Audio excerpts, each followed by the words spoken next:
Ini adalah kompilasi soalan bahagian C.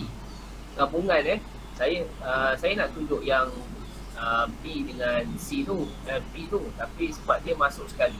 Sebab korang kena tahu bahawa bab kewangan dia boleh juga campurkan dalam bab lain, tapi dalam satu penceritaan yang sama. Bahagian C itu format dia. Okay, tengok bahagian C. Bahagian C ni kata figure 8. Okay. Tengok Pada ingin masang jubin di ruang dapur rumahnya. Jadual 16 menyebutkan maklumat pembelian jubin untuk penggunaan ruang dapur rumah. Okay. Ya. Kita tengok jubin dia ada kecil ada besar. Bilangan jubin yang dia beli 2 P. Harga satu jubin 3 ringgit. Okay. Jumlah bilangan jubin yang dia beli ialah 155 keping. Jumlah bilangan jubin 150 keping. Jumlah harga adalah 605. Tulis dua persamaan ini dalam PKQ, terus dia menggunakan kaedah matrix. Ini buat matrix. Tak apalah, dan kita tunjuk sekali lah. Kita kaji. So, nak wujudkan persamaan serentak. Persamaan linear serentak. Sekarang ni, dia berkaitan dengan jumlah bilangan jubin dengan harga. Harga dengan jumlah bilangan jubin. So, yang pertama kita tengok 2P bilangan jubin lah. Ni, bilangan jubin ini. So 2P tambah Q sama dengan bilangan jubin dia 155 keping. Ni. Kemudian harga per jubin. Okay, harga adalah 3. Tapi sekarang jubin dia 2P. So 3 kali 2 6 ringgit. 6P tambah 7Q sama dengan jumlah harga 600.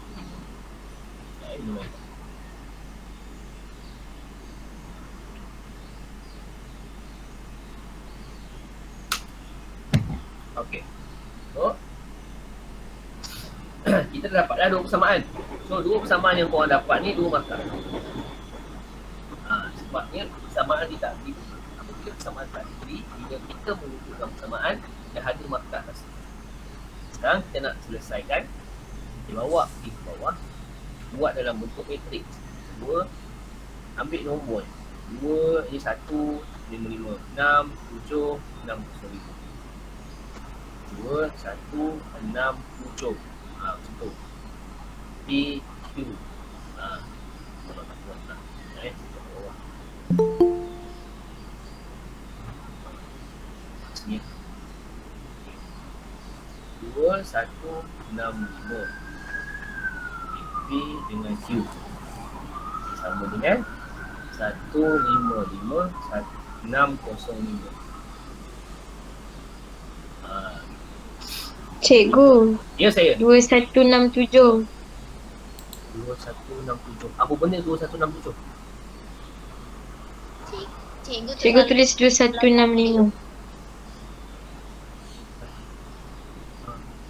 Sekejap. Yang dekat atas tu cikgu salah salib. 21. Oh, 2167.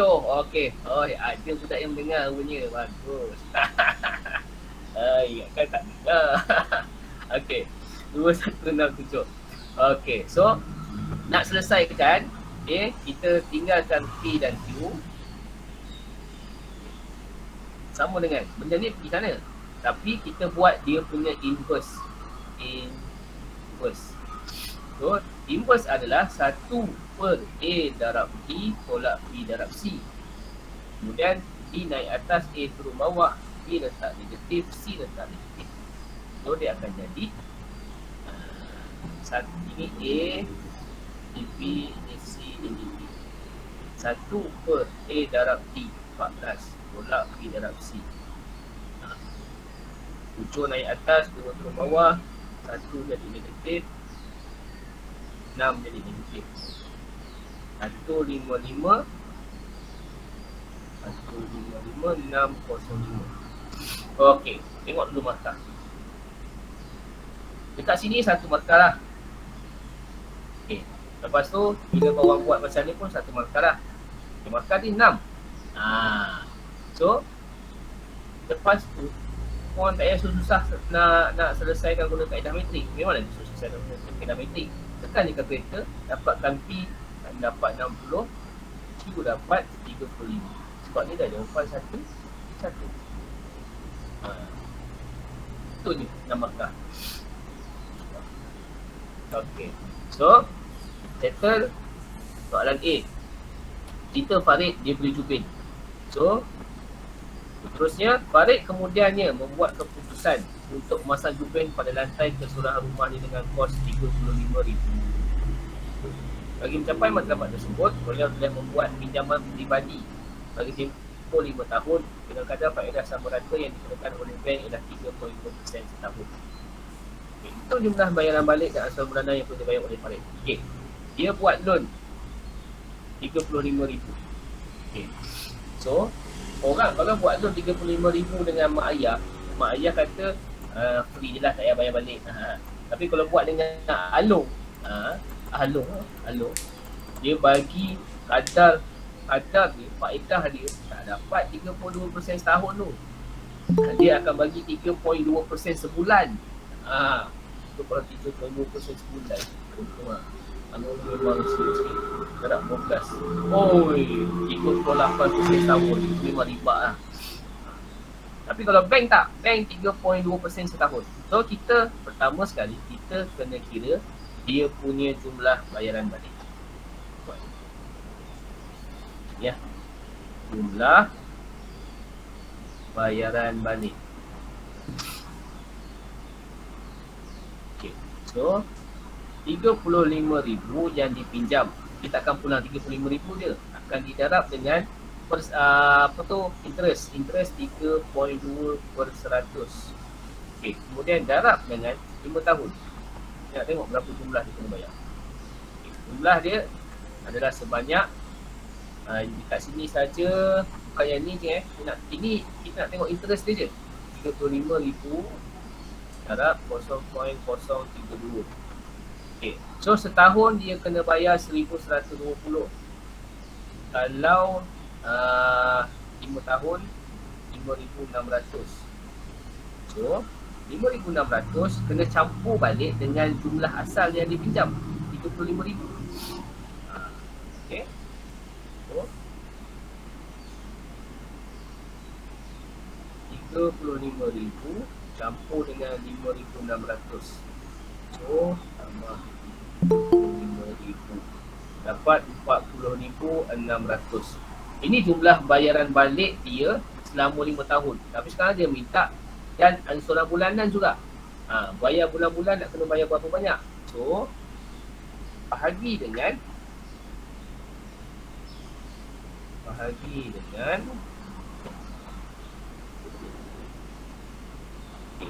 bahagi dengan 5 tahun darab dengan 12 bulan. Sebab kita nak dapat bayaran bulanan. Okay. So korang akan dapat RM 676.67. Itulah bayaran bulanan di setiap bulan. Okay. Kalau tak faham boleh interrupt terus Okay. Soalan kedua. Jika setiap bulan Farid mampu menyimpan sebanyak 500 daripada jumlah pendapatannya, adakah pinjaman peribadi ini akan membebankan? Berikan justifikasi anda. Dua benda kena mention. Yang pertama, adakah ia beban? Ya. Ianya membebankan. Lepas tu, kenapa? Sebab logiknya bayaran bulan-bulan 676, tapi dia boleh simpan 500 je. Mana cukup? So kita tak boleh kata, jangan kata janganlah bagi dalam bentuk ayat pasar, ayat skema sikit. Kerana kadar ansuran bulanan pinjaman melebihi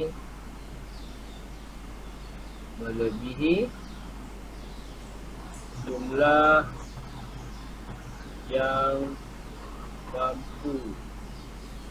mampu disimpan oleh Farid setiap bulan. Ni cerita pasal Farid je. Tadi cerita pasal dia buat Zubin. Berapa kos. Lepas tu dia nak tambah lagi. Dia nak tambah lagi apa, lantai Zubin itu. Sekejap soalan. Kalau buat ayat matematik boleh ke dalam justifikasi. Ayat matematik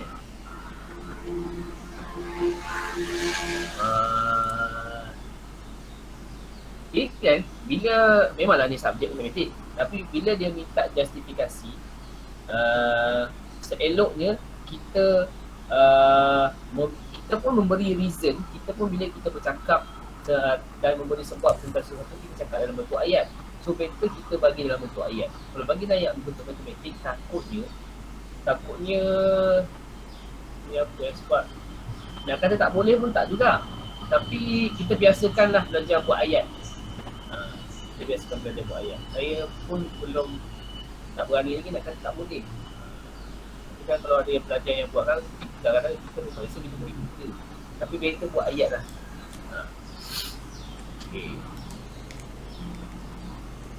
Okey, seterusnya soalan C.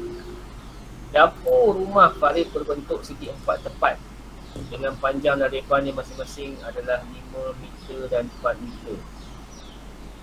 5 meter dan 4 meter. Hitung luas dapur Farid dan tukarkan ini. Asas kita. Okay, 20 ni 5 kali 4 20 luas dia. 5 kali 4 dapat 20. 20 ni adalah dalam asas 10. So nak tukar kepada asas 3. Okay, buat kaedah yang biasa korang pakai lah. Okay, buat kaedah biasa. Kaedah macam ni biasa dia pakai. So 20 bagi 3. 6 kali 3 18. So ada baki 2. Kemudian 3 kali 2 6, tak ada baki. Kemudian 2 tu 3 kali kosong, kosong, baki 2. Dia dah tinggal kosong. So 202. 202 asas 3. Asas umum semua boleh buat, insyaAllah. Okey, terusnya kalau ada soalan tanya saya jalan dulu. Okey.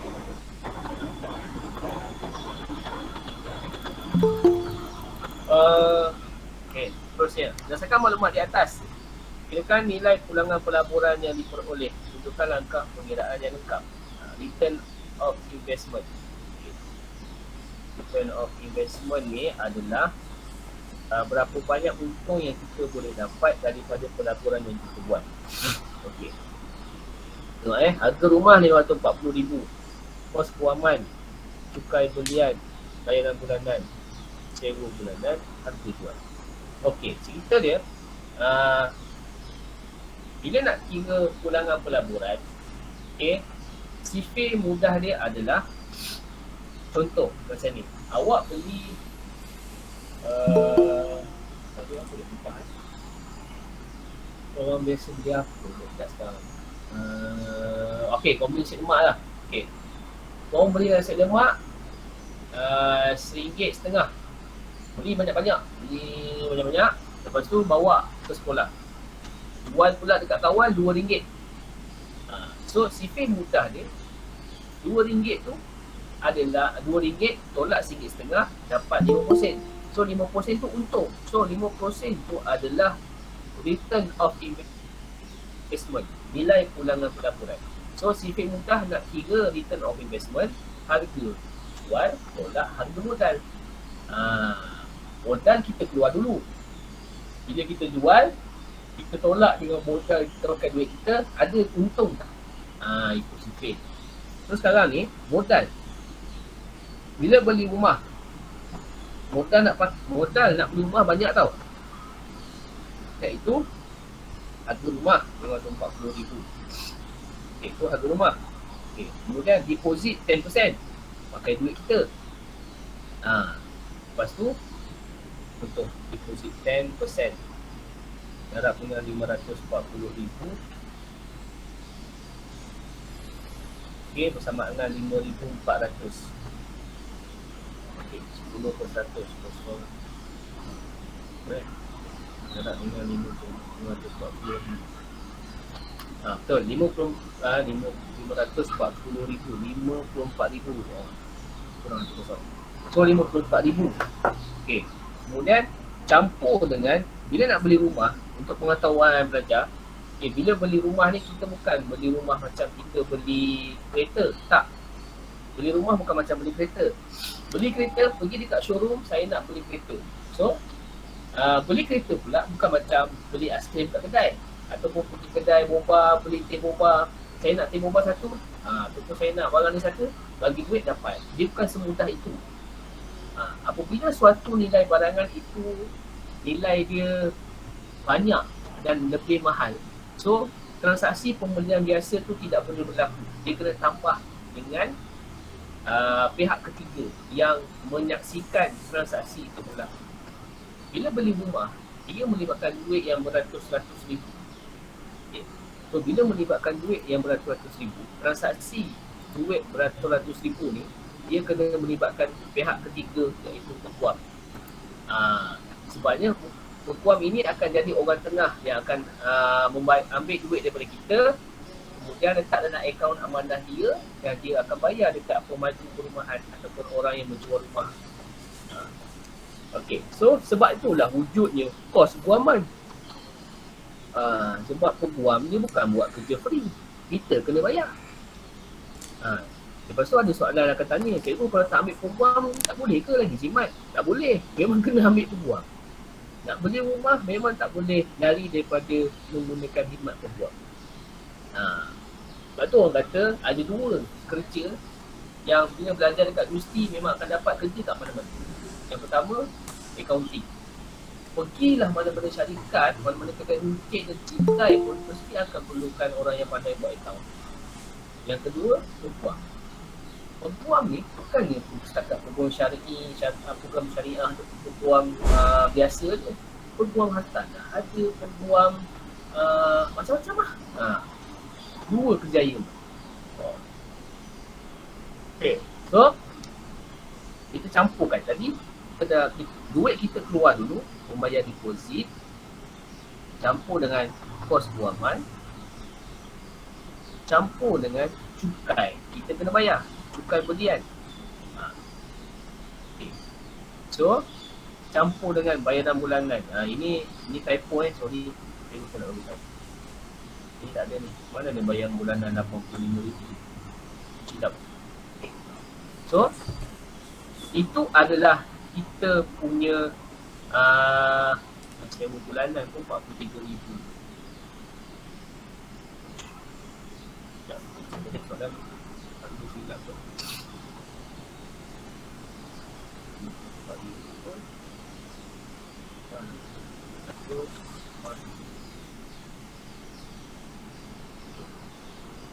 Oh, tak.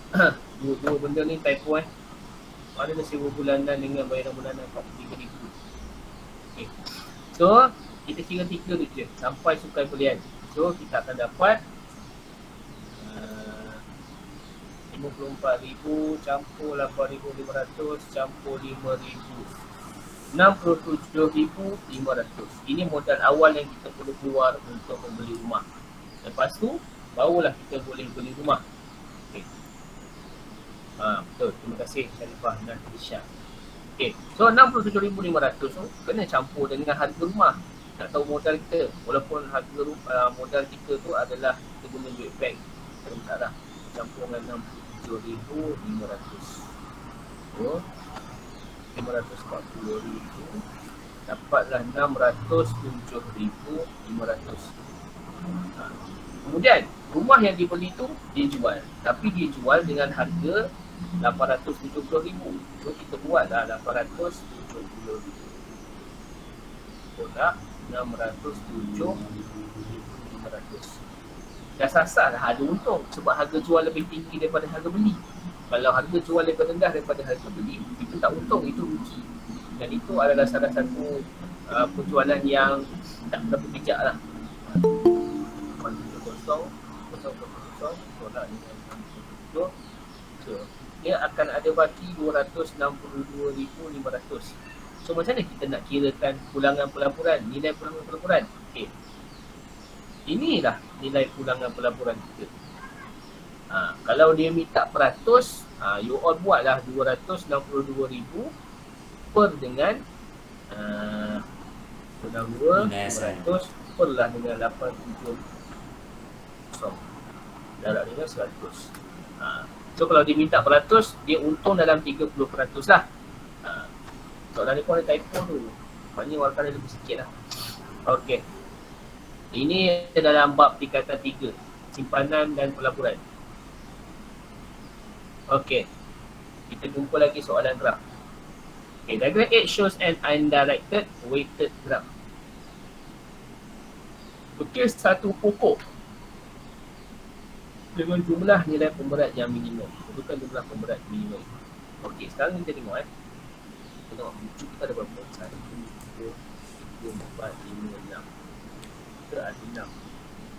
So, tepi sepatutnya P tolak 1. 6 tolak 1. Sepatutnya ada 5 tepi.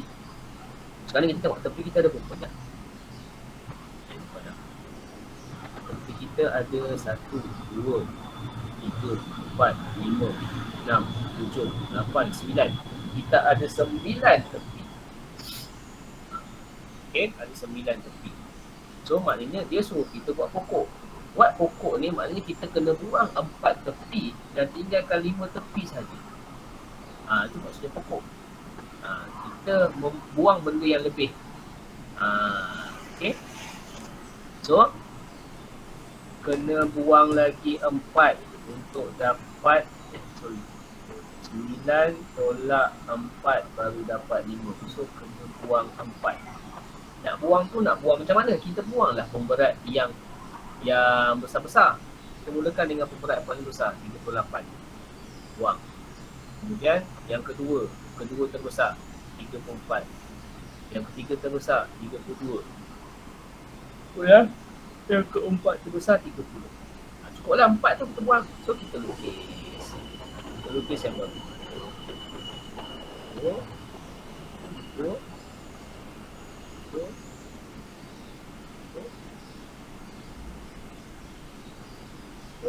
Okay.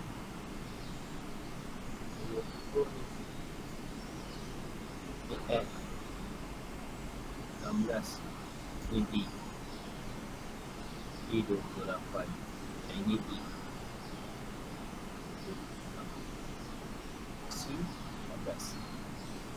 itulah kita punya pokok. Dan pokok kita mematuhi syarat bagi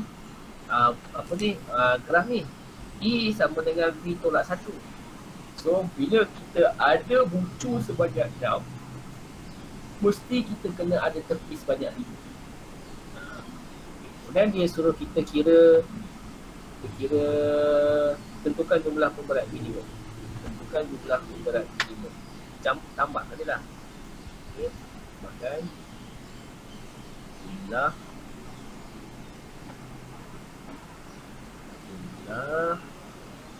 pemberat minimum.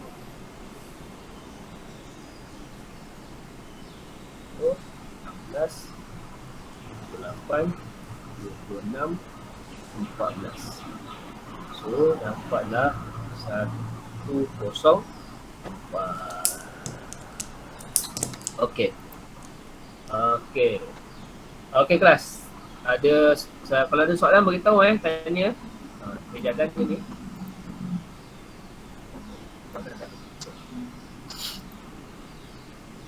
Okey. Sambung.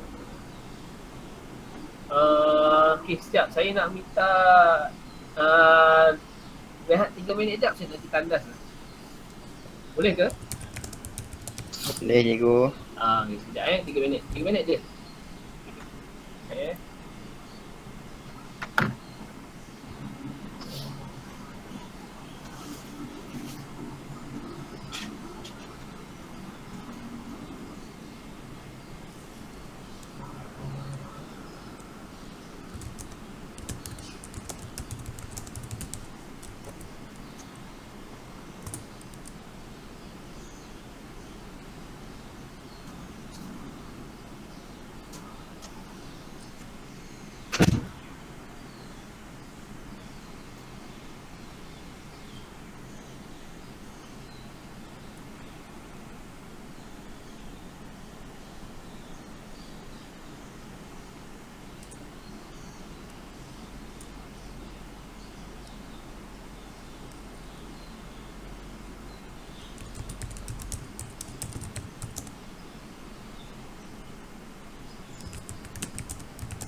Okey, kita sambung kita punya soalan. Bila banyak minum air ni tak kencing je kat sini. Okey, insurans. Jumpa pun buat insurans. Okey, jadual 15.1 merupakan perkadaran premium bawah tarikh motor. Ya, ini dia bagi tip. Ini saya cakap dulu. Dia akan bagi, jangan risau. Okey. Dia akan bagi. Characters menetap di Sabah. Ini poin pertama, Sabah. Bear in mind, poin yang pertama. Dia ingin membeli satu polisi insurans motor dan berikut ialah maklumat kenderaan yang ingin diinsurankan. Sum insured dia RM80,000. Sum insured ni apa maksud dia tau? Okay, untuk bagi you all faham, sum insured ni adalah satu jumlah yang ingin diinsurankan tetapi mengikut harga semasa. Contoh saya beli kereta, katakanlah saya beli kereta BMW. Okay, saya baru beli tahun lepas. Okay. So insurans ni, bila kita nak buat insurans pada tahun pertama, dia akan kereta tu nilai dia tinggi lah sebab kita baru beli. Bila masuk tahun kedua, tahun ketiga, tahun keempat, semakin lama nilai kereta semakin menurun. So bila kita nak insurankan kereta, kita tak boleh insurans dengan nilai yang sama setiap tahun, tak. Nilai dia akan berubah dari tahun ke tahun sebabnya nilai pasaran semasa kereta pun berubah. Dia ikut pasaran semasa. Okay. Benda yang tiap-tiap tahun naik adalah harga barang. Harga barang yang tiap-tiap tahun naik. Kalau harga kereta ni tiap-tiap tahun turun. Kalau korang beli kereta lah. Tapi kalau kereta tu baru yang dia ada dekat showroom tu tiap-tiap tahun, memang tak ada orang beli, dia tak turun lah. Okay, kereta ni bila ada orang beli je baru harga dia turun. Kalau tak ada orang beli, harga dia kekal. Macam emas, harga dia turun naik. Benda lain lah. Okay. Umur kenderaan 6 tahun. Okay. Oh, maknanya dia bukan nak beli kereta baru, dia beli kereta terpakai. Okay. NCD 30%. NCD ni apa? NCD ni dalam bahasa Inggeris dia panggil no claim discount. Tapi dalam bahasa Melayu ataupun bahasa pasar, kita kata diskaun yang diberikan kalau kita tak pernah buat apa-apa claim, apa-apa tuntutan sepanjang kita menggunakan kereta tersebut. Kalau tak silap saya, NCD maksimum 55 pun. Saya tak ingat, dia tak ada 100%. Okay, itu NCD. Okay, hitung premium kasar bagi polisi komprehensif, polisi pihak ketiga, kebakaran dan kecurian. Dan polisi pihak ketiga berdasarkan jadual 15.1 dengan meletakkan jadual 15.2 pada ruang jawapan. Oh, dah bagi. Okay. Bagi polisi komprehensif, okey. Kadar untuk 1,000 yang pertama RM266.50. Okey, 1,000 yang pertama 266.50. Okey. So 1,000 yang pertama tu maknanya daripada ni lah, daripada 1,000 yang pertama daripada 80,000. Okey. So kapasiti enjin kereta sekarang adalah 2494. 2494 dia berada dekat dalam bahagian 2494. 2494 dekat sini lah. Ni. Kalau ambil 2200 dia tak sampai lagi 24. Kalau ambil 4100 dia dah lebih. So 3050 tu dia tak ada dalam. Dan sebab dia daripada Sabah, sebab tu kena mention characters ni daripada Sabah tadi. Ni Sabah. So kita kena pilih yang dekat sini lah. Okey, polisi komprehensif. Okey, kalau 1,000 yang pertama adalah RM266.50 yang ambil kat sini. Okey, so baki dia 1,000 yang pertama. Okay, so baki dia adalah 1603. Okey.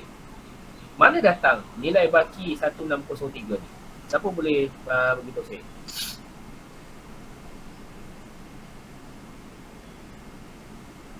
Mana datang?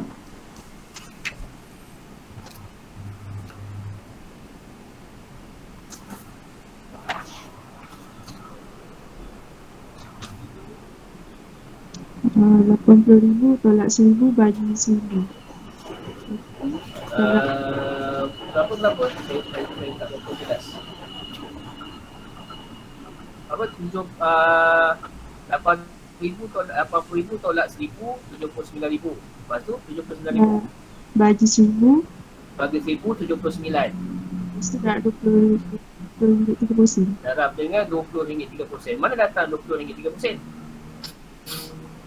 Sebab 9 tu dengan Sabah dia punya harga cukai. Ada dalam telefon ni ada tak? Tak ada. Tak ada. Yes. Dalam telefon ni tak ada. Sebabnya itu yang bahayanya soalan insurans ni. Sepatutnya dalam telefon ni dia kena tambah lagi satu kat bawah tu. Okey. Pengiraan untuk yang bawah RM1,603.30 ni datang daripada, tadi kita dah ambil 1,000 yang pertama. So daripada 80,000 tolak 1,000 baki dia 79,000. So pengiraan yang kedua ni 79,000 bahagi 1,000. Ni memang pengiraan ni buku teks 1,000 dapat 79. So dia darab dengan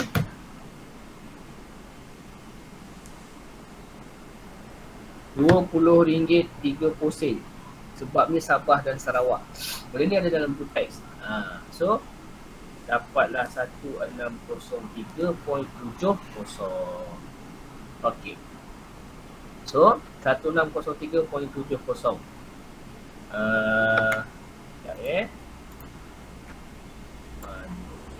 Sekejap tunjuk kat you all.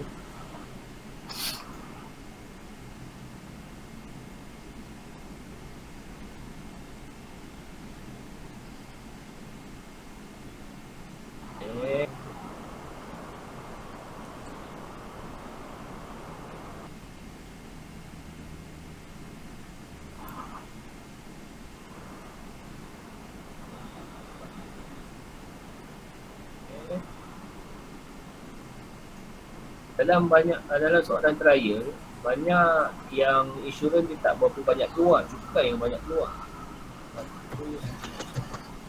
Insurans ni dia jaga pengiraan dia jadi pecik sikit, panjang. Kalau nak keluar bahagian C jadi payah sikit. Okey, insurans dan okey. So nilai itu kita tengok dekat. Okey, kalau Sabah dan Sarawak RM20.30. Okey, kalau Semenanjung, nanti kat sini lah. Kalau Semenanjung, nilai dia korang kena darab, baki dia tu darab dengan RM26. Itu memang ada dekat dalam buku teks buku surat 83 yang apa, stiker warna kuning besar dalam buku teks tu. Dia ada tunjuk. Okey. So, seterusnya nak dapatkan premium asas. Okey, nak dapatkan premium asas, korang kena buat A tambah B. A tambah B yang kita kira dekat A tadi tambah dengan yang B. So, kita akan dapat 1603.70 tambah 266.5. Boleh sebabkan tu. Check.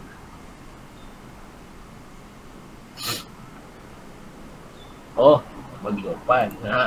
Okey, terima kasih Andi Sofia. 18 70.2.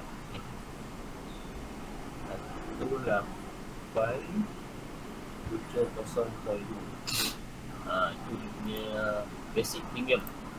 Okay, premium asas. Kemudian NCD 30%. So 30% adalah 30/100 darab dengan premium asas. 1870.2. So darab dengan 0.3 dapat 561.06. Begitu. Kemudian premium kasar. Mana datang premium kasar? Premium kasar kita boleh dapat daripada C yang kita kira tadi tolak dengan D. C tolak dengan D. So 1870.2 tolak 561.06. 1870.2 tolak 561.06. Itu 309.14. So get ready SPM ni saya rasa keluar juga ni. Insurans dengan cukai ni. Kira dia dah bagi table macam ni. Jangan risau. Ini cara pengiraan polisi komprehensif. Kemudian kita nak kira polisi pihak ketiga. Polisi pihak ketiga, premium asas dia adalah 75% daripada premium asas. Premium asas polisi komprehensif. Polisi komprehensif. So 75% darab dengan kita sendiri 1870.2. So jadi 25 darab dengan 180.2.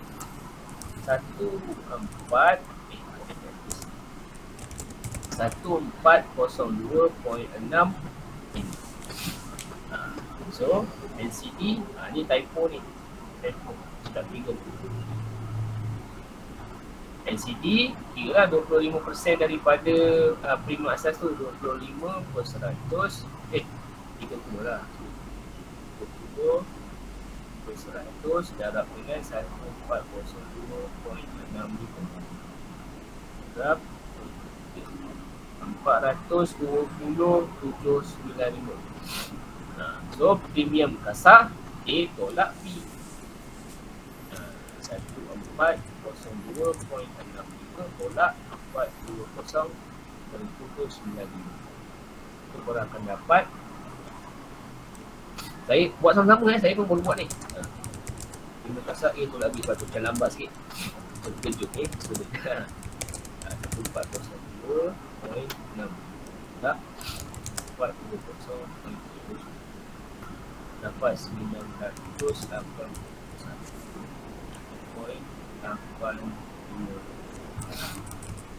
Itu polisi pihak ketiga kebakaran dan kecurian. Okey.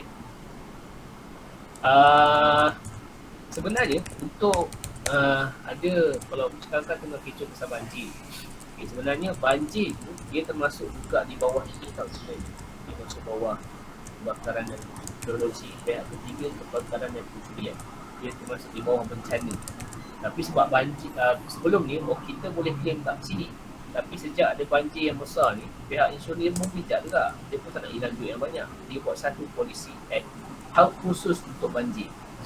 So jadi lebih mahal lah. Apa cerita lain lah. Buat dia jadi berfikir jangan soalan.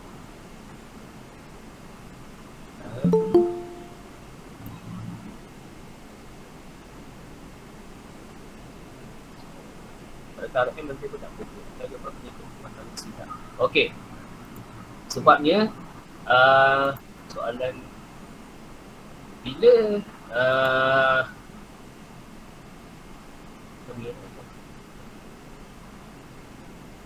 kebakaran dia kita biasa soalan kita ikut ringgit Malaysia je sebab ni cerita pasal ringgit Malaysia. So kita letak lah sebab saya pun terlupa sini. Kita kena biasakan letak RM. Letak saya pun terlupa juga ni. Tapi kalau tak letak pun saya rasa insyaAllah pun boleh tak sangkan sebab markah sebab perkiraan tentang yang betul. Tapi nak selamat jangan lupa letak lah. Okay. Terima kasih yang bertanya. Okey, bagi polisi pihak ketiga. Okey. Polisi pihak ketiga, kita mengira dia, kita kena tengok dalam jadual. Dalam jadual tu nak tengok dekat mana. Kita tengok dekat polisi pihak ketiga Sabah dan Sarawak. Ini RM93.60. So kita tulis kat situ RM93.60. Apa nak pusing? 60.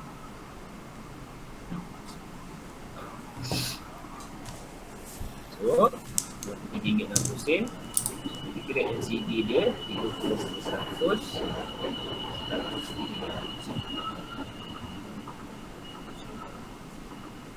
RM48.8.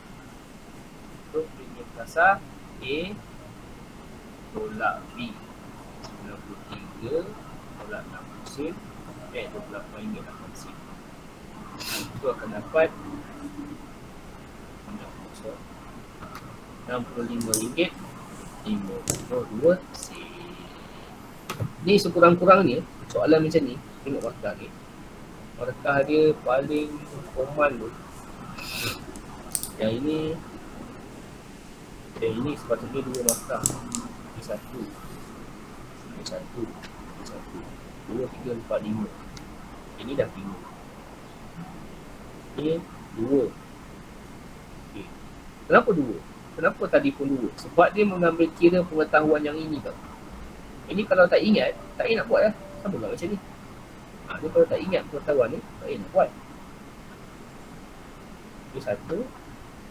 Ini 1. Ini 4. So ni 1. 1. 1. Ini 3. 5, 9, 12. Ini dah 12 markah. Banyak ni markah ni. Selain daripada soalan transformation, soalan ni, insurans ni pun boleh tahan juga markah dia. Okey. Cikgu. Ya, saya. Saya tak faham. Kita ada apa kapasiti kenderaan kan. Betul. CC. Situ saya tak faham macam mana nak tentukan dia dekat grup yang mana. Okey. Bagus kakak. Soalan yang bagus. Terima kasih kakak. Contoh soalan ini, kapasiti kenderaan dia, CC dia adalah 2494 cc. Okay. Dalam table, kita tak tahu 2494. Ini cc 1400. Bermaksud 1400 dan ke bawah. 1002, 1003, 1900, 800 ke bawah. Ini 1650. Bermaksud di antara dekat sini di antara 1401 sampai 1650. Dia berada dekat yang kedua. Dan yang ketiga di antara 1651 sampailah 2200. Kemudian yang ini daripada 2201 sampailah 3050. Dan kita ni 2494. 2494 memang dalam lingkungan ini saja. So sebab tu tadi saya pilih yang ini. Okay. Membantu tak kakak yang bertanya? Okey, faham cikgu. Terima kasih. Sama-sama. Alhamdulillah, dia yang bertanya. Okay. Jadi saya sambung. Jangan risau sepatutnya dia jadual ni memang diberi dan juga nilai yang ni patutnya diberi juga. 20.3. Saya tak tahu kenapa tak ada. Kalau tak ada, jenis bukan nak menghafal tapi tak susah pun. RM6 dan RM25. Tapi kenapa Semenanjung lebih mahal? Biasa Sabah Sarawak lebih mahal. Yalah. So, kita buat dia. Okay. So, terusnya kita tengok satu lagi contoh soalan bahagian C. 15 markah. Panjang. Cynthia melawat sebuah tapak pameran rumah. Dia ingin memiliki sebuah rumah idaman. Berikutlah rumah yang dikunjungi Cynthia. Harga RM350. Jenis dia kembas tingkat, 4 bilik tidur, 2 bilik air. One story semi-detached house. Kawasan 360. Pinjaman kadar tetap 3.2% setahun. Cynthia berjanji tak beli rumah tersebut dengan bayaran pendapatan sebanyak 10%. Berapakah nilai pinjaman Cynthia? Ni macam tadi lah yang kita buat awal-awal tadi tu. Nilai pinjaman ni kita kira-kira. 10% darab dengan jumlah 350,000 dapat 35,000 tambah ni plus lah 30,000.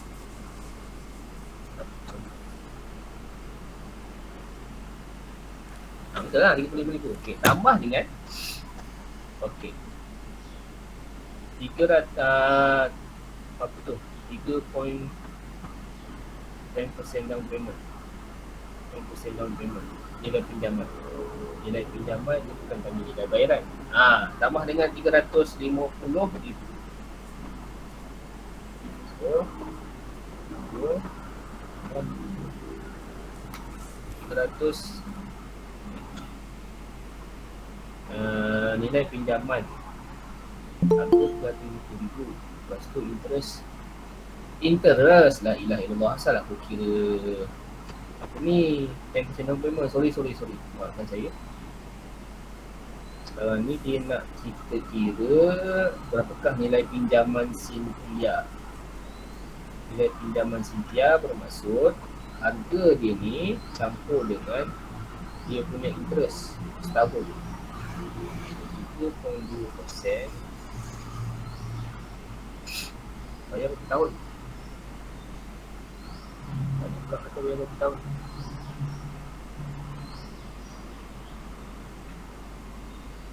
Bayar berapa tahun tu kat dalam nombor 2. Berapakah bayaran bulanan?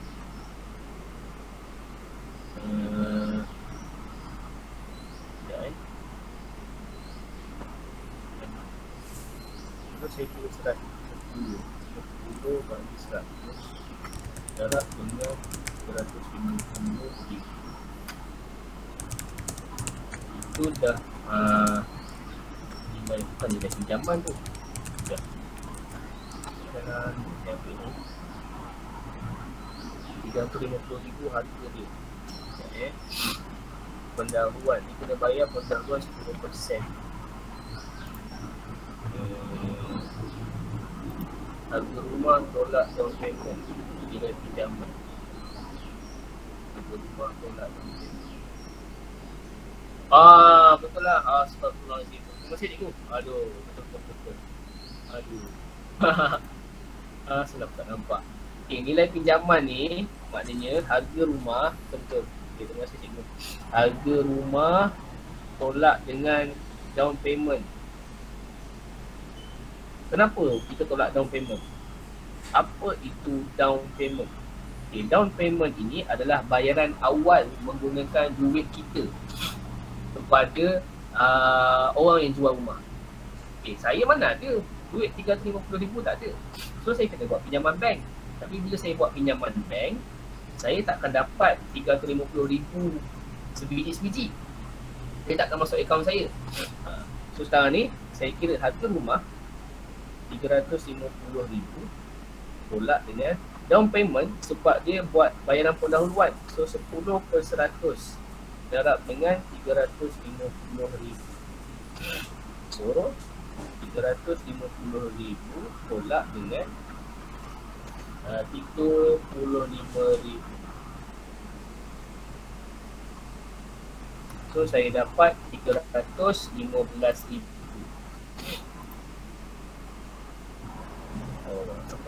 Okey, 315,000 ni adalah yang saya akan pinjam dekat bank. Itu. Bank akan bagi pinjam. So dia tapi takkan bagi selepuk kat saya. Dia akan terus bayar kepada pemaju perumahan tu lah. Okey, soalan satu. Okey, soalan yang kedua. Hitung bayaran bulanan Cynthia sedia tempoh pinjaman 25 tahun. Tak ada sekarang ni kebanyakan pinjaman perumahan minimum 30 tahun. Kita pasti kira je lah. Okay. Bayaran bulanan so kita kira dulu dia punya interest. Interest dia 3.2%.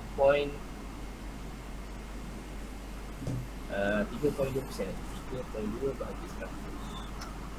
3.2 100 darab dengan interest dia darab dengan 315,000. Sebab 315,000 tu yang kita pinjam dekat bank. Dan dapat 10,080 interest. Ini untuk setahun. So dia nak bayar selama 25 tahun. Dah ada soalan. Terima kasih tu masih kakak 10,080 betul. Itu interest untuk setahun. So kita nak dapatkan selama 25 tahun. So selama 25 tahun dia membayar interest sebanyak 252,000. Itu interest saja tau, bukannya pokok. Pinjaman kadar tetap. Pinjaman kadar tetap. So nak dah beritukan bayaran bulanan setiap. Jika tempoh pinjaman selama 25 tahun. Ini 252,000 ni interest saja. Selama 25 tahun. So kita nak kira pinjaman bulanan, kita kena campur dengan nilai asal. So 315,000 campur dengan interest 252,000. Okay. Bahagi dengan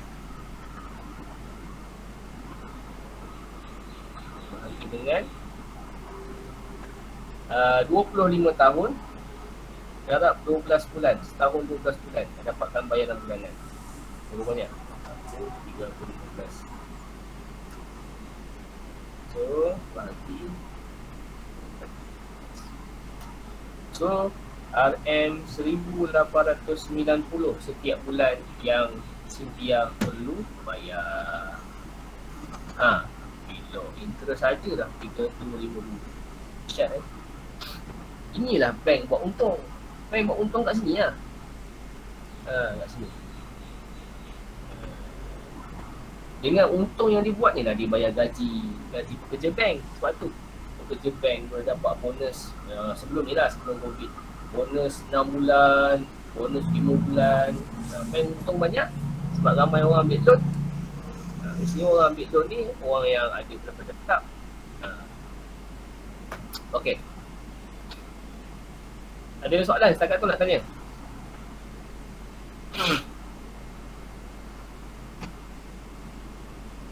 Tak ada cikgu. Okey. Alhamdulillah. Saya sambung. Insurans lagi. Okey. Lokman mempunyai polisi insurans perubatan utama dengan deductible sebanyak 1,000 dan peratusan kod insurans 80/20.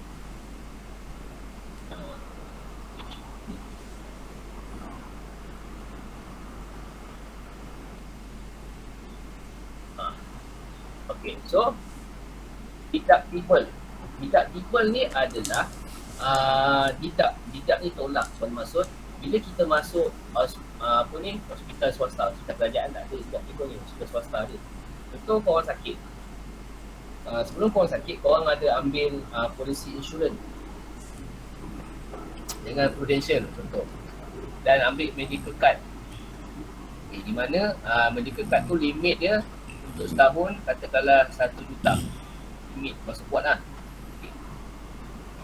Kemudian bila masuk ward, bila sakit di hospital kena masuk ward. Kena masuk ward, ada nilai awal yang korang perlu bayar sebelum pihak syarikat insurans boleh bagi guarantee letter, GL. Guarantee letter ni adalah satu surat jaminan daripada guarantee letter tu, surat jaminan daripada syarikat insurans yang mengatakan bahawa mereka akan bayar semua kos perubatan pesakit tersebut. Tapi sebelum diorang bagi surat tu, ada satu kos yang kita kena tanggung di awal ni. Itulah deductible. Kos deductible ni bergantung pada hospital tu lah. Saya tak pasti macam mana pengiraan dia. Okay, 1,000 kena bayar dulu. Okay. Dan peratusan kod insurans 80/20. Okay, 80/20 ni kod insurans. Kod insurans ni bermaksud bayaran insurans yang ditanggung oleh pemegang polisi dan syarikat insurans. 80-20 ni bermaksud 80 ni syarikat, 20 ni pemegang polisi. Kita lah kita. Kita. Okay. Ataupun dalam kes ni Lokman lah. Lokman dia masukkan ke hospital dan kos perubatan yang dikenakan oleh hospital adalah sebanyak RM35,000. Hitung kos perubatan yang perlu ditanggung oleh syarikat insurans dan kos yang perlu ditanggung oleh Lokman sendiri. Kos ditanggung Lokman. Kos ditanggung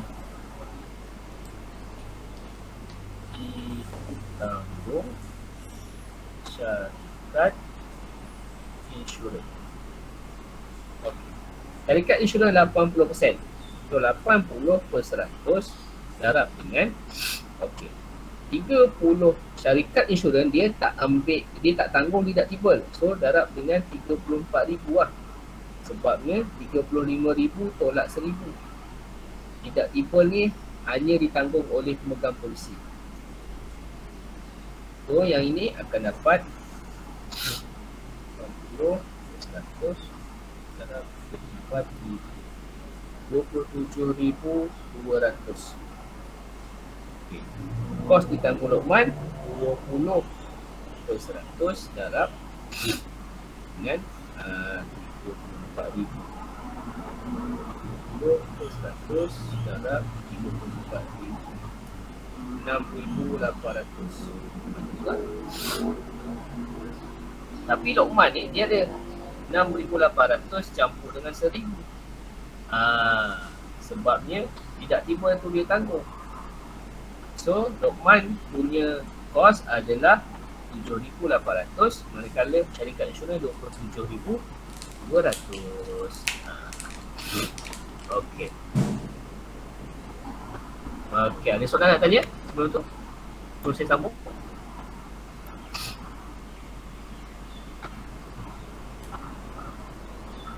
Ada, okey, tak ada, saya sambung. Okey, terusnya.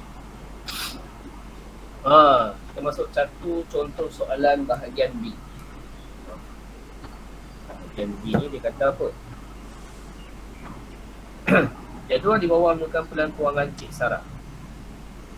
Okay. Cik Sarah punya pelan kewangan. Dia ada pendapatan bersih, pendapatan pasif, melakukan bulanan. Kemudian dalam kecemasan E. Juga bulanan. Teman-teman saran kereta tidak perubahan tidak tetap dengan mendapur Ikin hancur Cap T, hitung nilai T, U dan B. Okey, untuk T ni adalah baki pendapatan, iaitu T sama dengan 4,500 tolak 200. So 4,300. Kemudian U adalah jumlah perbelanjaan tidak tetap. So U sama dengan 1,000 campur 550 campur 600. So U dapat 2,150. 150. Yang ni 4,300. B. B adalah 4,300. Dia punya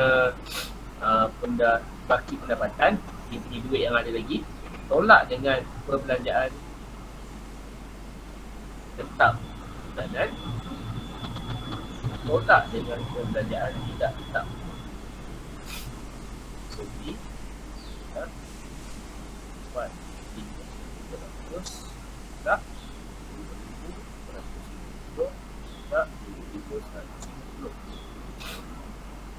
Ya.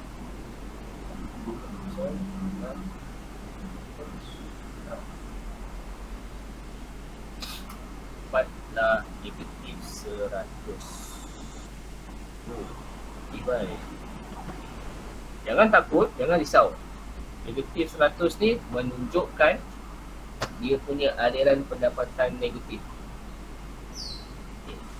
B. Hitung aliran tunai Cik Sarah. Okay. Tentukan sama ada Cik Sarah mengusulkan dengan jika atau tidak. Bukan definisi anda. Aliran kita kira kat atas tu. So aliran tunai sama dengan negatif 100, iaitu aliran pendapatan negatif RM100. Okay. So kita boleh kata Cik Sarah tidak cekap menguruskan pendapatan. Sebabnya dia bukan ada lebihan, dia kurang lagi, tak cukup. Maknanya ada 100 yang dipinjam dengan orang lah, tak mencukupkan. Cik Sarah tidak cekap menguruskan pendapatannya. Okey. Terusnya B. Tidak cekap menguruskan pendapatannya kerana, saya ketinggal justifikasi. Kerana perbelanjaan melebihi pendapatan. Perbelanjaan melebihi pendapatan. Okay. So, soalan B. Hitung aliran tunai Cik Sarah. Dah. Soalan C. Cik Sarah bercadang membeli 9 tanah lot dengan harga RM36,000 dalam tempoh 3 tahun. Hitung simpanan bulanan beliau dan berikan 2 cadangan penambahbaikan untuk pencapaian utama beliau. Okey, kita kira dulu berapa yang dia perlu bayar bulan-bulan kalau dia nak beli tanah lot. RM36,000 okey, bahagi dengan 3 tahun, 3 darab dengan 12, sebab 12 bulan kan. 26,000 bagi dengan 12,000. So tiap-tiap bulan dia kena bayar RM1,000. Sekarang ni dia tak ada simpanan sebab dia negatif 100. So apa yang perlu dia buat? Calculate provide two improvement suggestion for her to achieve that goal. Cadangan penambahbaikan. Bila kita nak bagi cadangan penambahbaikan, kita kena bagi cadangan yang rasional, jangan emosional. Maksudnya jangan emosional ni adalah kita kata Cik Sarah ni memang takkan dapat menyimpan sebab dia memang tak pandai.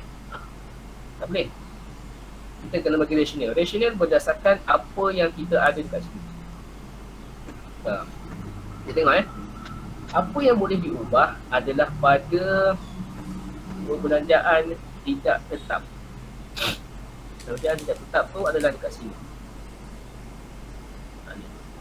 Ni tidak tetap. Okey, dalam tidak tetap itu ada, kita kena tengok yang rasional. Yang rasional ni adalah kalau dia tak buat benda tu pun tak pun, dia boleh lagi hidup. Dalam kes ini adalah melancong. Dia buat simpanan melancong sampai RM600 sebulan. So dekat sini kita boleh kata kurangkan. Bukannya stop terus. Mungkin stop terus susah lah. So, kita boleh kata kat sini kurangkan simpanan tidak tetap seperti simpanan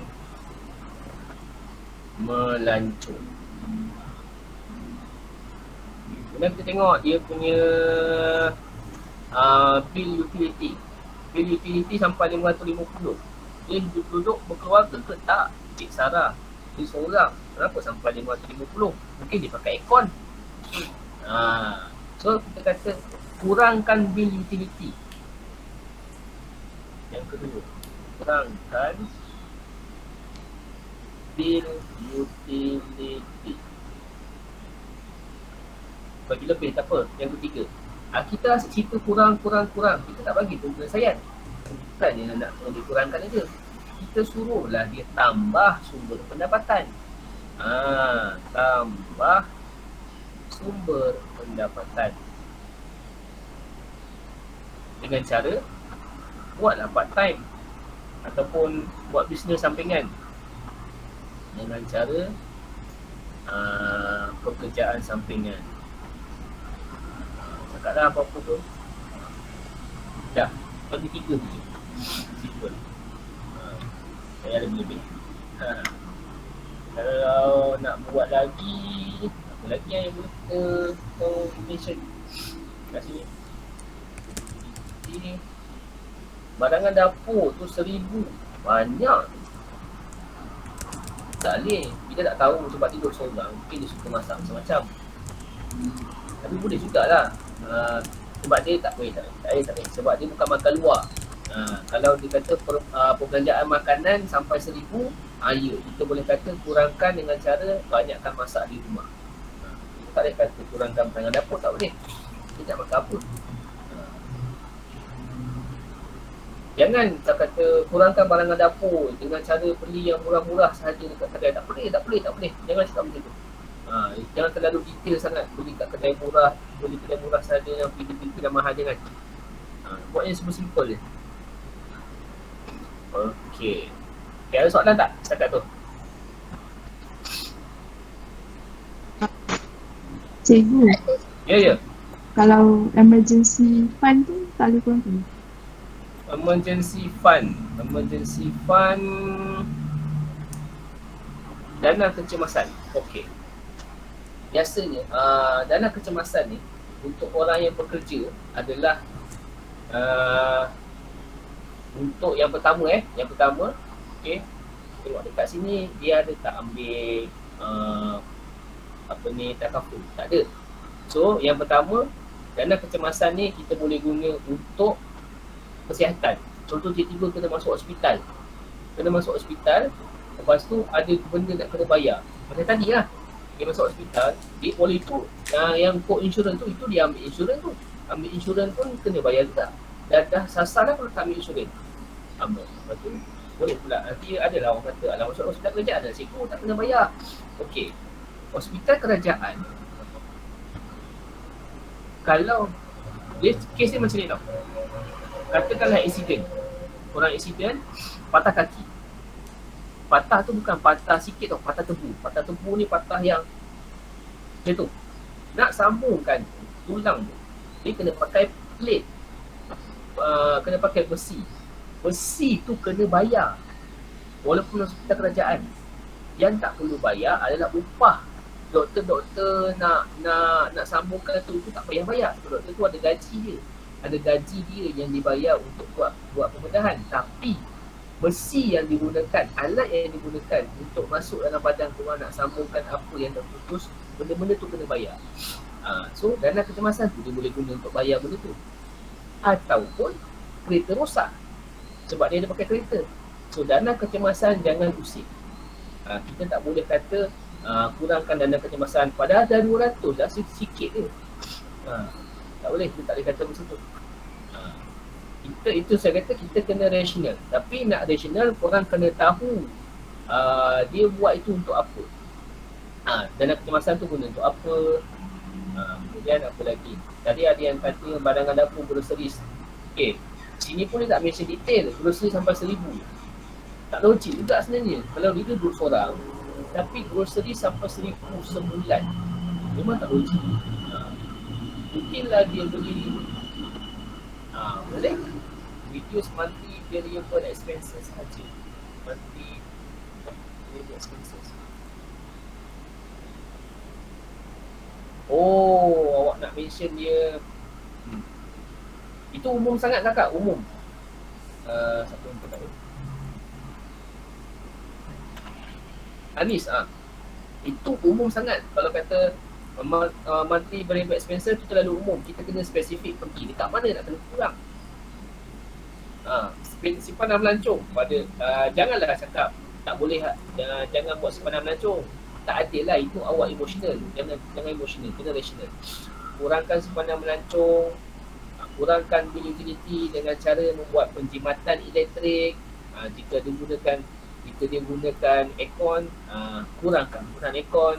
Okay, kurangkan pembelian barangan dapur yang tidak perlu. Macam tu. Yang tidak perlu. Ada yang perlu, ada yang tak perlu.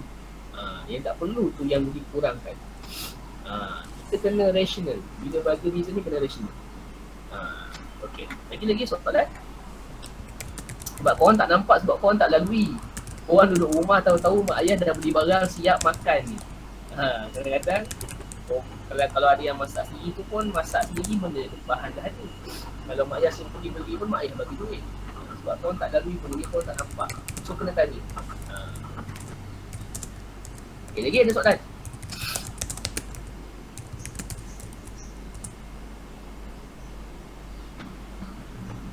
Kurangkan barangan dapur bagi mengelakkan kegemukan. Itu emosional itu.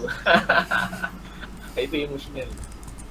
Sebab kita tak tahu barangan dapur apa yang dia beli. Ya, itu emosional yang kadang-kadang. Bab saiz, warna kulit, itu jangan disentuh. Bahaya tu. Okey, kalau tak ada, saya sambung. Okey.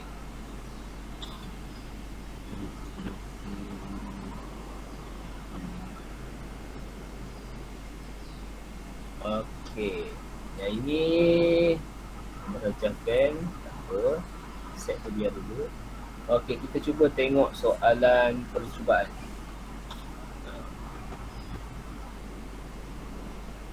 Okey, soalan percubaan negeri Kedah. Darjah 4 di bawah, rucuk A, B, C, D, E, F ialah kedudukan 6 buah rumah di dalam sebuah kampung. Antara tepi mewakili laluan antara rumah. Betul lah. Kemudian ini bukan jarak. Betul. Kata darjah di bawah jawapan bagi menghasilkan satu pokok dengan jarak minimum.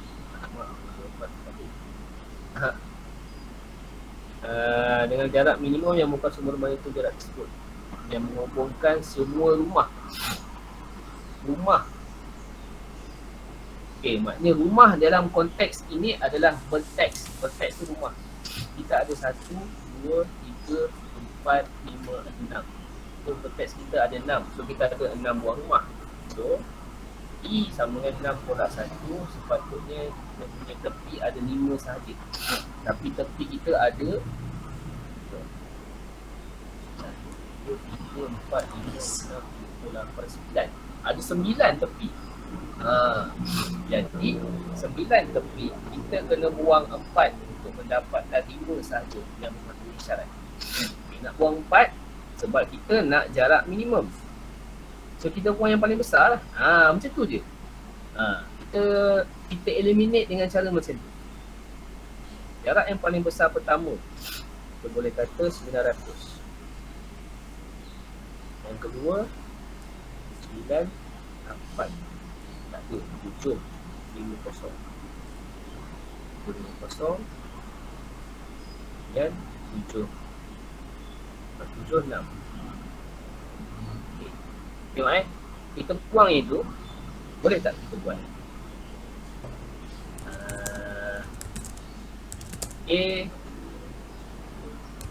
Sorry. Bukan nama saya ada 7 kat atas tu. Dengan cara dia lalu semua rumah connect all houses, dia lalu semua rumah. So A dengan C, A dengan C, kemudian C dengan D, A, C, D, dan D dengan E, D dengan E, dan D dengan B, D dengan B, B dengan F, F dengan D, dan dengan W. A, B, C, D, E, F. So semua rumah ada, semua rumah lalu. So kita kira berapa? AC 6, CD 500, EE 200, EP 300, PF 500. Hitung jarak tersebut. Kita hitung jarak, tambahkan je lah. Hitung jarak tersebut, kita tambahkan semua sekali. 600 campur 5 campur 2 campur 3 campur 5. Betul tak dapat? 21. 6, 5, 11, 12, 13, 16, 16. Dapat 2100 meter. So, bersamaan dengan 2.1 kilometer. Okay. Okay, boleh faham tak tu? Kelas?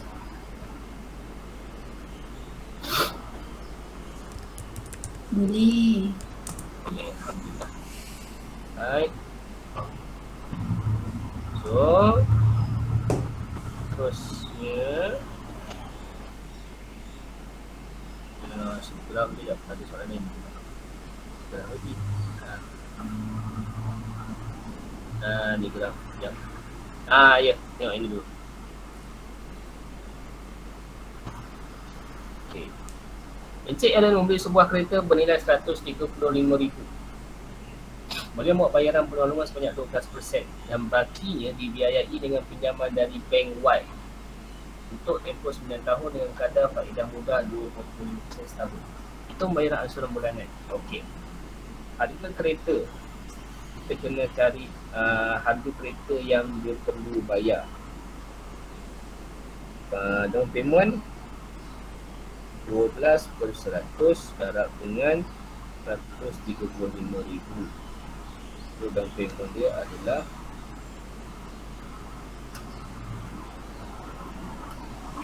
RM16,200. So, tolakkan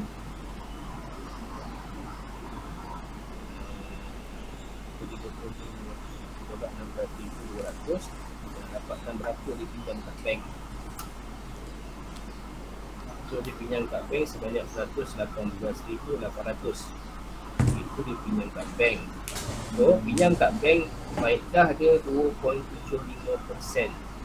Darab dengan 118,800 dengan 2.75 ke 3,267 setahun. Dia pinjam 9 tahun. Darab dengan 9 tahun. So, faedah sahaja 29,403. So, pinjam bank 118 campur dengan faedah. So, jumlah pinjaman bank, jumlah pinjaman 118,800 campur 29,403. 1,800 148 203. Okey. Kemudian bayaran ansuran bulanan. Ansuran bulanan 148,203 bahagi 9 tahun darab 12 bulan. Kita bahagi 12 kali 9, 98.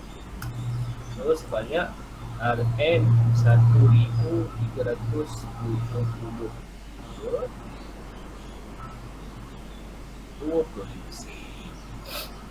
Satu tiga. Okey, ini kadar faedah. Ini kadar faedah. Okey. Setakat tu, ada soalan? Sila tanya.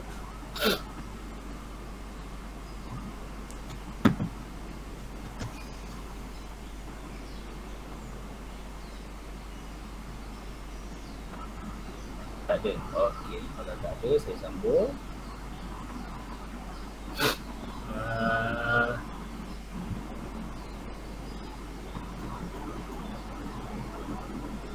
Okey ni. Boleh lah ni. Kita try. Okay. Ahmad adalah seorang penuntut di Kolej Universiti Korean. Dia merancang untuk membeli sebuah komputer riba berharga RM2,400 dalam tempoh setahun. Kedua tiga mengutamakan menyatakan aliran tunai bulanan Ahmad. Tentukan nilai H, K dan M. Okay. Oh, dia belajar lagi ni tapi dah ada duit masuk. Biasanya kalau belajar lagi ni banyak duit keluar, jarang ada duit masuk. Bagus. Maknanya dia buat kerja sambilan dengan tuition 800. Ayah bagi lagi 400. So H tu adalah 800 campur 400, 1200 campur nilai K. Campurkan nilai K tu maknanya dia sewa, makanan, pengangkutan, buku alat tulis. So campurkan 300 campur 50 campur 100 800. So aliran tunai bersih dia adalah 400. Sebab 1200 tolak 800 dapat 400. Okey. Uraikan bagaimana Ahmad boleh mencapai matlamat ni. Dia nak beli komputer riba tau. Dia nak beli laptop. Harga laptop adalah RM2,400. Tapi duit simpanan dia yang tinggal selepas dia belanja, bayar sewa semua bagai, aliran tunai hanya tinggal RM400. So maknanya 400 ni dia kena kumpul. Kumpul selama berapa lama? 2,400 bahagi dengan 400.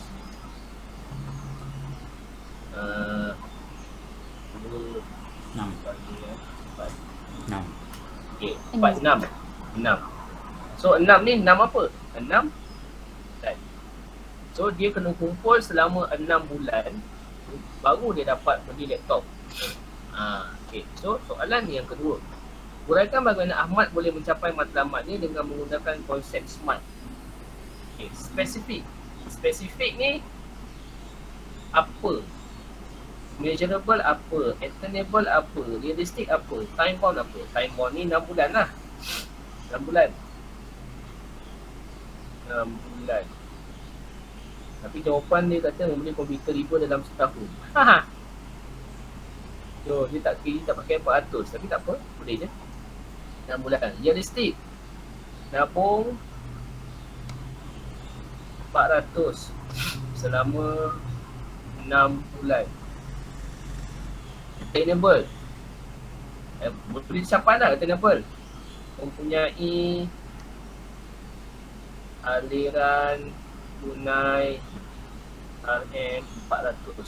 Kenapa nak guna 200? Why not? Kita boleh maksimumkan aliran tunai yang dia ada. Okay. Measurable boleh diukur. Kat sini dia kata, dalam jawapan dia kata aliran tunai positif sekurang-kurangnya 200. Tak apa lah, kita buatlah aliran tunai positif. Aliran tunai positif. Ada setahun. Oh, patutlah. Saya tak perasan. Tengok saya kakak. Maknanya kita kena ubah. So, kena ubah 2,400 kalau dalam setahun bagi dengan 12 lah. 2,400 bagi dengan 12 bagi dengan 12. So maknanya sebulan RM200. Tak perasan. Itulah setahun. Time bound dia setahun.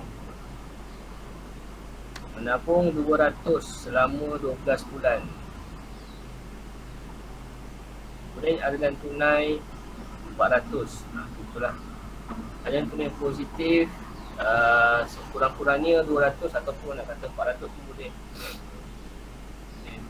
Sebab tu measurable. Spesifik, dia nak beli laptop.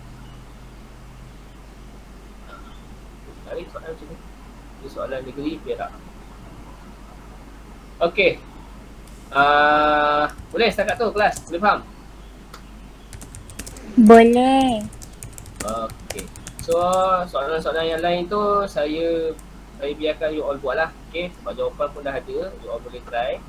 Okay, so dengan masa yang ada, itulah yang saya boleh kongsi pada petang ni. Okay, so jangan berhenti buat latihan jangan berhenti buat latihan. Okay, cuti-cuti ni buat juga latihan walaupun 1-2, jangan tinggal langsung. Okay, so terima kasih semua yang sudi mendengar. Saya pulangkan kembali kepada cikgu kami. Okey, Alhamdulillah. Terima kasih kepada Cikgu Zul atas perkongsian dengan perbincangan, perkongsian 3 atau 4 topik yang kita memang nak tekankan, nak cuba capai objektif, iaitu networking, insurance, tax, ataupun lebih kepada consumer mathematics. Baik, so kita punya learning outcomes. Awak type dekat chat, tercapai ke tak? Ya atau tidak? Awak punya kefahaman terhadap 3 topik ini. Jom kita tengok berapa ramai yang boleh kata ya, berapa ramai yang kata tidak. Jom ramai-ramai tulis. Okey, tulis tak apa.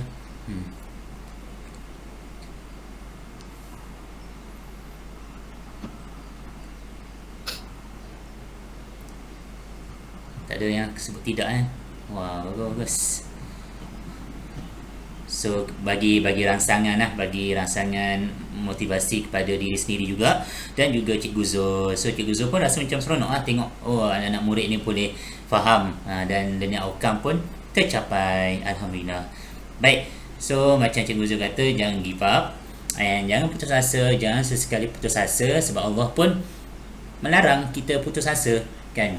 So and then banyak, kalau Cikgu Zul pun tahu kan, kita banyak zaman diorang ni sangat mudah untuk mendapatkan resources, which is banyak percubaan-percubaan SPM yang diorang boleh try. Betul tak kan? Kalau zaman saya dengan zaman Cikgu Zul, kena surat menyurat ataupun tanya balik kampung, tanya kawan-kawan yang mana yang sama-sama SPM, tanya diorang bawa balik tak kertas percubaan macam tu. Tapi zaman you all adalah zaman yang boleh access around the world. So boleh try buat, go through all the trials, and insyaAllah you all boleh score. Okay, saya tak jamin A, tapi saya jamin you all boleh score atas usaha masing-masing. Okay, so terima kasih banyak-banyak Cikgu Zul. Kalau kita tengok pun Cikgu Zul pun nampaklah keletihan dalam mengajar. Bukan senang nak mengorbankan masa cuti nak kumpul soalan-soalan ni semua. So nampaklah keletihan yang berbaloi. So moga-moga adik-adik pun keletihan mendengar, keletihan menulis pun berbaloi insya-Allah. Okay, so kita tutup dengan tasbih kafarah dan suratul As.